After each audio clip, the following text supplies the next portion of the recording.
Sekarang kalian mengatakan bahwa kita akan mendengarkan aspirasi dari masyarakat. Kita akan melaksanakan aspirasi dari masyarakat tanpa menjelaskan aspirasi apa yang kalian maksud, aspirasi apa yang kalian dengar dari masyarakat. Sudah terlalu banyak kata-kata kosong, janji-janji kosong yang dilemparkan kepada kita semua dan tidak ditepati. Tapi kali ini kita menuntut kalian untuk punya akuntabilitas, untuk bertanggung jawab dengan kata-kata kalian bahwa kalian akan melakukan aspirasi dari masyarakat. Bagaimana anggota parlemen yang berjumlah 580 orang dibayar dari pajak masyarakat itu tidak berhasil mendengarkan aspirasi masyarakat, sementara gerakan-gerakan di sosial media yang tidak dibayar oleh siapapun yang terjadi secara sukarela bisa mencapai pergerakan yang seperti ini. Harusnya kalian semua merasa malu dengan apa yang terjadi di situasi Indonesia saat ini. Akan kita perjelas apa tuntutan kita. Kita mau kalian bertanggung jawab dan bertingkah sesuai dengan apa yang kalian janjikan. Kali ini kalian tidak bisa lari dan tidak bisa berkilah lagi. Karena aspirasinya sudah sangat jelas dari masyarakat. Pada sebelum 5 September pukul 23.59, ini adalah 12 hal yang kita tuntut dari kalian kalau memang kalian mau menunjukkan bahwa kalian masih berpihak kepada masyarakat. Pertama, sahkan rancangan undang-undang perampasan aset sekarang juga, sebelum 5 September, tengah malam. Kedua, pecat anggota DPR yang terbukti menghina rakyat, Ahmad Syaroni, Deddy Sitorus, Bambang Pacul, dan yang lain-lain itu yang berjoget-joget di parlemen. Mereka yang hanya mewakili kepentingan partai politik dan tidak kredibel untuk merepresentasikan kita, apalagi membuat kebijakan-kebijakan. Kita minta KPK, pahlawan kita, untuk segera cek seluruh harta dan aset mereka. Apakah itu didapat dari uang yang benar-benar legal atau ada permainan-permainan dari harta-harta tersebut. Crazy rich itu tidak mungkin bisa sekaya itu tanpa melakukan hal-hal yang tidak dibenarkan secara hukum. 3. Bebaskan pihak-pihak yang kalian tahan karena menyampaikan aspirasinya. Jangan salahkan semua terhadap masyarakat. Kalian juga harus bisa refleksi kenapa masyarakat bisa sampai semarah itu. Karena kalian selama ini sudah benar-benar tuli dan mati empati terhadap aspirasi dari masyarakat. Saat kita mau mendatangi rumah kita sendiri yang kita bayar dan kita bangun dengan hasil keringat sendiri, kita dipertemukan dan dihajar dengan aparat-aparat dan segala peralatan yang dibeli dari hasil pajak rakyat. Bebaskan mereka semua. Mereka hanya mau melakukan aspirasi. 4. Reformasi DPR. Kalau memang kalian tidak mau DPR dibubarkan, maka reformasi habis-habisan bagaimana cara kalian bekerja. 1. Audit secara transparan. Apa isi dari anggaran 9,6 triliun per tahun di tahun ini dan tahun depan? Apa itu? Setiap sennya kita mau tahu dengan jelas. Dan setelahnya, setelah 7 hari, kita mau kalian laporkan penyerapan anggarannya setidaknya setiap bulan kepada rakyat. Kita mau tahu apakah investasi kita itu benar-benar membuktikan dan memberikan kesejahteraan, atau ini semua hanya investasi bodong untuk kepentingan-kepentingan pihak-pihak tertentu. 2. Rampingkan segala anggaran. Tidak ada tunjangan-tunjangan ini, itu, tunjangan beras, dan lain sebagainya. Dan rampingkan jumlah anggota DPR. Bersihkan DPR dari pengkhianat-pengkhianat rakyat. Pengkhianat-pengkhianat bosnya sendiri. Potong semua anggaran yang tidak urgent untuk kesejahteraan masyarakat. Rapat-rapat, kunjungan kerja ke luar negeri, patwal, dan semua itu tidak ada hubungannya dengan kesejahteraan masyarakat. Hentikan budaya gila hormat, karena kalian semua adalah karyawan. Bertingkahlah seperti karyawan. 3. Tolak mantan napi korupsi sebagai anggota DPR ataupun anggota BUMN. Tidak ada lagi penghargaan terhadap pengkhianat bangsa yang merampok kekayaan rakyat. 4. Hapuskan semua perlakuan istimewa yang menciptakan kesenjangan antara rakyat dan parlemen, yang membuat parlemen mati empatinya dan tidak mampu membuat kebijakan yang berpihak kepada rakyat. Contohnya, bayar pajak tidak boleh lagi ditanggung oleh APBN, harus ditanggung oleh individu. Kita tidak mau lagi melihat ada pengawalan khusus terhadap anggota parlemen. Mereka harus bertingkah layaknya masyarakat. Semua hidup kita urgent, apalagi kita yang bayarin gaji kalian dan infrastruktur dan operasional keberlangsungannya negara ini. Kita yang lebih penting dibanding kalian. Transportasi, tidak ada tunjangan mobil, cukup tunjangan untuk naik transportasi umum. 4.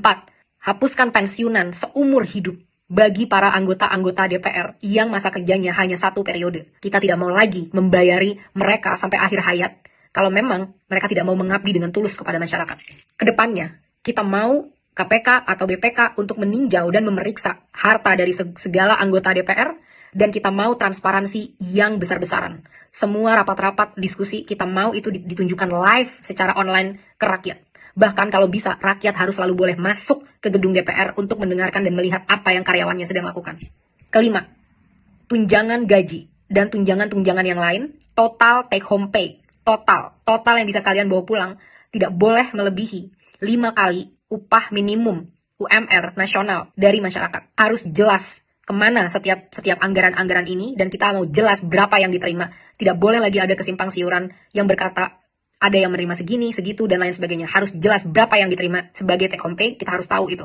Keenam, tetapkan KPI, Key Performance Indicator, yang terukur bagi anggota DPR sebagai standar kinerja. Berapa RUU yang harus kalian sahkan, berapa RUU prioritas, dan lain sebagainya, harus dengan aturan yang jelas. Kedepannya, evaluasi dan pecat anggota-anggota yang tidak bisa bekerja dengan benar, yang tidak datang saat-saat rapat, yang tidak bisa menghasilkan RUU yang diminta oleh rakyat. Laporkan semua progress, achievement, challenges secara berkala kepada rakyat. Kita berhak tahu apa yang terjadi di dalam ruang DPR. 7. Audit secara menyeluruh terhadap BUMN untuk memastikan profitabilitas. Kalian bisa tahu apa yang kira-kira mau diambil untuk ini, tapi BUMN kita rugi puluhan triliun setiap tahun. Satu BUMN. Saat banyak BUMN-nya berapa ratus triliun yang dirugikan oleh BUMN ini. Benar-benar tidak capable dalam memanage usaha badan milik negara. Karena komisarisnya hanyalah untuk tukar-tukaran kursi, negosiasi, kekuasaan dari partai politik, tapi bukan diisi oleh orang-orang yang kredibel di bidangnya. 8. Batalkan rencana kenaikan pajak yang sudah sangat memberatkan masyarakat, termasuk rencana kenaikan BPJS kepada masyarakat. Berhenti mencekik dan memeras kita, saatnya kalian bekerja. 9. Adili pembunuh pahlawan kita, Afan, seberat-beratnya. Aparat harus tahu konsekuensi apabila mereka menggunakan power di jalan yang salah. Negara harus menanggung dampak dari semua ini, karena semua ini terjadi karena kegagalan kalian menanggung keluarga dari Afan. Lengserkan Kapolri. Kapolri telah gagal memberikan komando untuk melindungi masyarakat. 10. Berikan standar gaji yang layak terhadap pahlawan bangsa kita, guru-guru di Indonesia, termasuk juga nakes-nakes di Indonesia. 11. Reformasi kinerja kepolisian habis-habisan. Mereka harus profesional, berpihak dan berempati kepada rakyat, punya kemampuan emosi yang baik, sehingga tidak menyalahgunakan senjata sebesar itu yang mereka punya. Mereka di sini untuk melindungi rakyat, bukan untuk membela kepentingan penguasa. Saat kasus-kasus terjadi, banyak banget yang loyo, lama, dan lain sebagainya. Tapi saat itu tentang demonstrasi, betapa canggih alat-alat yang kalian punya. Betapa banyak amunisi yang kalian punya untuk ditembakkan kepada masyarakat yang membayar gaji mereka setiap hari. Reformasi ini semua. Aspirasi sudah sangat jelas. Kalian punya 7 hari untuk bisa mewujudkan ini kalau memang kalian pantas memegang kedaulatan rakyat. Kita akan buktikan bersama-sama apakah kalian mampu dan benar-benar capable dalam melakukan ini, atau benar apa yang memang kita inginkan untuk membubarkan DPR. DPR tidak harus bubar kalau kalian benar-benar bisa bertanggung jawab dengan kekuasaan kalian dan menampung aspirasi rakyat. Jangan sampai ada lagi darah-darah dari pahlawan-pahlawan demokrasi kita yang bercerceran di jalan. Jangan sampai ada lagi intimidasi-intimidasi untuk orang tidak bersuara di negaranya sendiri. Hentikan segala intrik-intrik politik yang menjijikan dan busuk ini. Mulai bekerja dari sekarang. Buktikan 7 hari dari sekarang, mampukah kalian bertanggung jawab, pantaskah kalian digaji dari duit masyarakat. DPR RI dan pemimpin-pemimpin yang ada di Indonesia. Kita sudah melihat bagaimana situasi sudah sangat genting. Korban-korban berjatuhan dari mulai para pahlawan-pahlawan demokrasi yang ingin menyampaikan aspirasinya, dan juga dari pihak aparat-aparat yang sedang bertugas, mereka pun juga banyak yang sudah terluka. Sampai kapan kalian mau menyaksikan adu domba dari bangsa Indonesia sendiri antara masyarakat dan aparat-aparat yang sedang bertugas? Sampai kapan kalian mau diam dan lambat dalam bertindak sehingga tidak bisa membendung amarah dari masyarakat? Kita nggak pernah tahu apakah benar yang membuat keributan itu adalah masyarakat yang benar-benar tulus, atau ada provokator-provokator dari pihak-pihak yang akan mengambil kepentingan. Jadi, selesaikan masalah ini sekarang. Menyelesaikan masalah ini bukan dengan menyakiti satu sama lain antara pendemo ataupun dengan polisi. Menyelesaikan masalah ini adalah kita butuh kepastian sampai mana kalian sudah menjalankan progres-progres yang kita tuntut. Segera sahkan RUU perampasan aset. Segera pecat para karyawan yang sudah menghina rakyat. Aku sudah melihat memang ada beberapa permintaan maaf yang udah muncul dari karyawan-karyawan ini. Bagus kalau memang mereka minta maaf. Bagus kalau mereka memang menyadari apa yang mereka lakukan. Tapi impact dari perbuatannya itu sudah membuat kerugian yang sangat besar kepada masyarakat. Sakit hati dari masyarakat, kekecewaan yang luar biasa dari masyarakat. Kalau mereka masih punya malu, mereka akan mundur dengan sendirinya. Tapi karena mereka tidak punya malu, kita mau mereka dipecat segera. Apa yang susah untuk dilakukan ini? Apa yang menghentikan kalian dari melakukan ini? Berikan tuntutan-tuntutan kita, laksanakan tuntutan kita segera sehingga masyarakat bisa tereda amarahnya dari semua ini dan kita bisa menyelesaikan ini secara demokrasi yang baik. Apalagi yang sedang kalian tunggu? Kita nggak butuh lagi ada pidato-pidato yang menyatakan kami mendengar aspirasi dari masyarakat. Kami minta maaf atas kelalaian yang terjadi. Kita nggak butuh kata-kata kosong. Kita butuh aksi. Laksanakan segera 12 aspirasi yang udah kita tuntut dari kalian. Segera, sebelum situasinya semakin genting, sebelum lebih banyak korban yang berceceran. Setiap darah yang keluar itu ada di tanggung jawab kalian. Karena kalian tidak bergerak cepat, karena kalian tidak segera memberikan apa-apa yang sudah disuarakan oleh bangsa Indonesia. Laksanakan sekarang. Partai-partai politik, pimpinan-pimpinan partai politik, DPR juga termasuk. Dengar ya, kalian saat ini berhadapan dengan generasi yang berbeda. Kita bukan lagi generasi seperti kalian yang gampang dipecah belah, yang tidak punya ilmu pengetahuan, yang bisa termakan sama narasi-narasi emosional. Kita semua bisa melihat, bisa menimbang karena kita melek dengan informasi dan informasi sangat terbuka. Udah impossible, tidak ada cara untuk bisa membungkam masyarakat di saat media, di saat dunia sudah sangat digital seperti ini. Jadi udah, jauhkan segala drama, nggak usah jadi acting gitu ya. Karena ini kalian bukan pemain sinetron, kalian juga bukan selebritas. Jadi nggak usah lagi acting-acting, harus nangis, harus ini, harus itu. Aksi, kita minta aksi. Kita nggak butuh permintaan maaf. Kita nggak butuh air mata. Kalian harusnya tersinggung saat kalian nangis-nangis di depan rakyat. Karena sudah bukan lagi tangisan, tapi darah sudah berceceran dari rakyat itu sendiri. Dan yang kita minta adalah kalian dengarkan suara kita. Sampai saat ini, partai-partai yang cuma bisa nangis-nangis, yang cuma bisa minta maaf, ingat kalian, kita generasi mendatang, kita tandain mereka satu-satu dan akan kita melengsarkan mereka dari pemerintahan selanjutnya.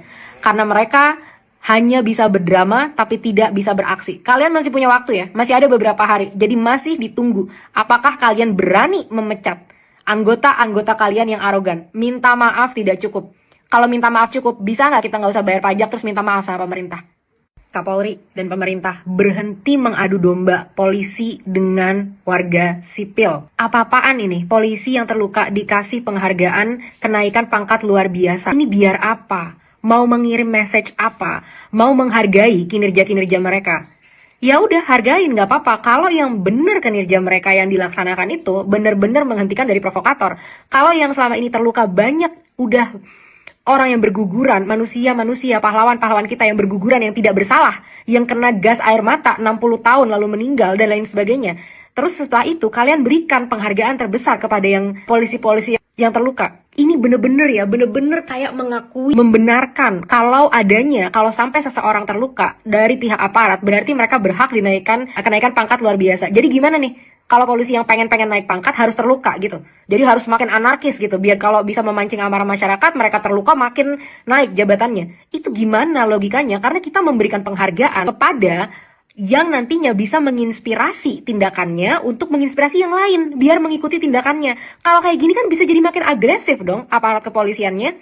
Yang kedua, ini bagaimana memenuhi asas keadilan. Kalau mereka yang terluka dapat kenaikan pangkat luar biasa, gimana dengan masyarakat yang terluka? Boleh digratiskan pajaknya seumur hidup. Karena mereka lah pahlawan-pahlawan demokrasi kita yang sebenarnya yang berani turun ke jalan, berani mempertaruhkan nyawa untuk membela bangsanya. Boleh nggak mereka dikasih free pajak seumur hidup dan dibiayai seluruh keluarganya sama negara? Boleh. Karena mereka juga adalah pahlawan-pahlawan kita yang sebenarnya.